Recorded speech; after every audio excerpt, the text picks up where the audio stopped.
Today we're drawing the Orca, aka a killer whale. It is Thursday, April 10th at 5:15 in the morning.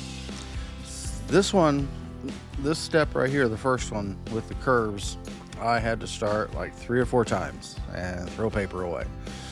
I couldn't get it rounded right, and finally got it.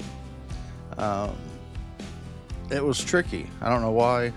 But I've told you, curves are not my friend with drawing. But with this practice set here of doing ocean critters, I'm hoping to get a little better with it freehand. Still using my stencil to get a lot of the angles in, but I'm trying to do as much as I can without, just to get the practice going. This is all about practice. Just on my drawing channel, I've got over 160 some videos, and it's still a struggle. So if you're just starting out, just keep drawing. You don't have to put it out here on the internet for everybody to see, but it does. It makes me feel good when I get done and I look at it and I'm like, hey, that's not bad. So of course, again, there's bubbles and waves, and I put the sun in it. The orcas, I learned, are a part of the dolphin family. So didn't know that.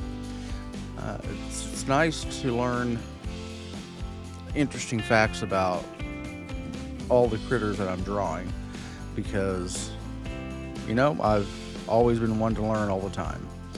And I'm not afraid to start something new, obviously. I was. I'm 56 now. Back in my 20s, 30s, 40s, I would not have done this in a million years, probably. Well, the drawing maybe, but not as intense as I am right now. And I would have never put it out there for everybody to see. But here you go, and here I am.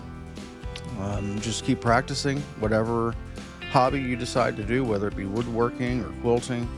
No one starts off doing it perfect the first time. There's a lot of hours behind everyone's art. There are the few ones that are just great right off the bat, but very few and far between. So here's my latest attempt, the killer whale, and I hope you have a great rest of your week.